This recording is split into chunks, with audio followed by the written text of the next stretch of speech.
नमस्कार. आजचा विषय 20,000 कॉन्टॅक्ट्स. पण संकटाच्या वेळी फोन कोणाला करणार?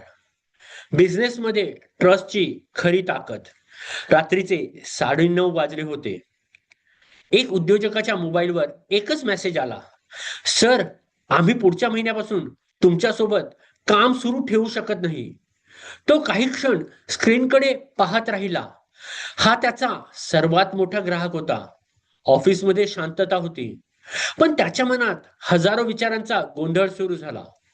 लिंक्डइनवर 20,000 कनेक्शन्स, व्हॉट्सअपवर शेकडो कॉन्टॅक्ट्स, दर आठवड्याला नेटवर्किंग इव्हेंट्स.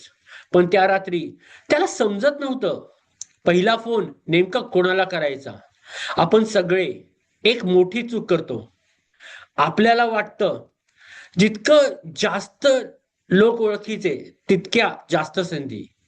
पण व्यवसायात संकट आलं की ओळखी मोजल्या जात नाहीत, विश्वास मोजला जातो. कल्पना करा, दोन उद्योजक आहेत.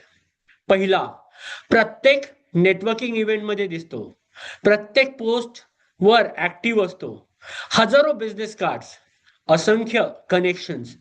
दुसरी उद्योजिका, तिच्याकडे एवढी मोठी यादी नाही, पण ती तिच्या ग्राहकाशी नियमित बोलते, त्यांच्या अडचणी समजून घेते, पुरवठादारांची विश्वासाचं नातं निर्माण करते, मेंटरशी प्रामाणिकपणे चर्चा करते. आता दोघांच्याही व्यवसायावर संकट येतं. मोठा ग्राहक जातो, कॅश फ्लो कमी होतो, सप्लायर वेळेवर माल देत नाही. सांगा, कुणाला मदत आधी मिळेल? ज्याच्याकडे कॉन्टॅक्ट्स आहेत की ज्याच्यावर लोक विश्वास ठेवतात? उत्तर स्पष्ट आहे.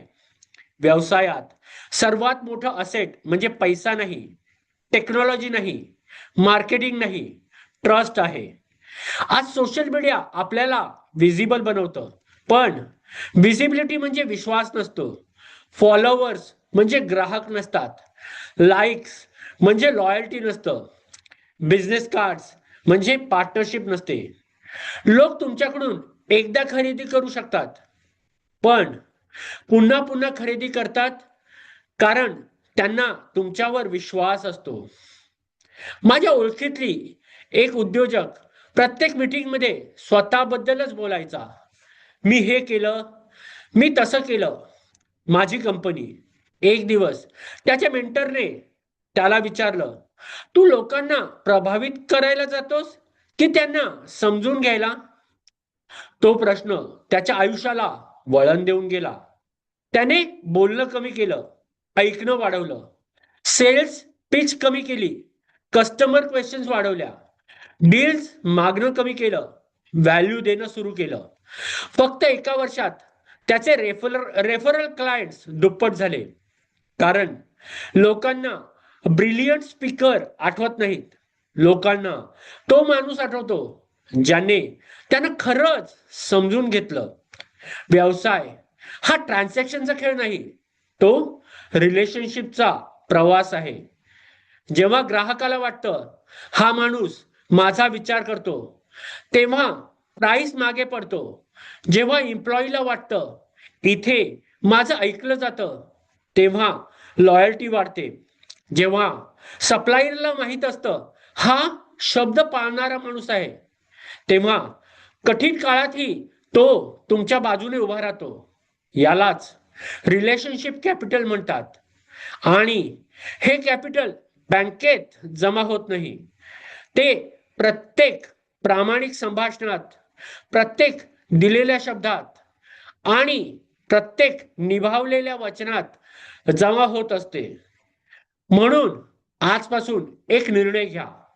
नेटवर्किंग इव्हेंट्सला जाणं थांबू नका, पण नेटवर्किंग पेक्षा रिलेशनशिप बिल्डिंग वर जास्त वेळ द्या. दर आठवड्याला एका जुन्या ग्राहकाला फक्त विचारण्यासाठी फोन करा, तुमचा व्यवसाय कसा चालला आहे. कोणतीही सेल्स पिच नको, कोणतीही ऑफर नको, फक्त मनापासून संवाद. दुसरं, लोकांना प्रभावित करण्याचा प्रयत्न करा आणि त्यांना समजून घेण्याचा प्रयत्न वाढवा. आणि तिसरं, लक्षात ठेवा, बिझनेसमध्ये सर्वात मोठा रिटर्न्स ऍडव्हर्टायझिंग वर मिळत नाही, तो ट्रस्ट वर मिळतो. कारण जेव्हा व्यवसायावर कठीण काळ येतो तेव्हा तुमचं डेटाबेस मदतीला येत नाही, तुमचं कॅरेक्टर मदतीला येतं. आणि शेवटी यशस्वी व्यवसाय तो नसतो ज्याच्याकडे सर्वात जास्त कॉन्टॅक्ट असतात. यशस्वी व्यवसाय तो असतो ज्याच्याकडे काही मोजकी माणसं कोणत्याही परिस्थितीत ठामपणे उभी राहतात. तोच खरा व्यवसायाचा पाया आहे. धन्यवाद.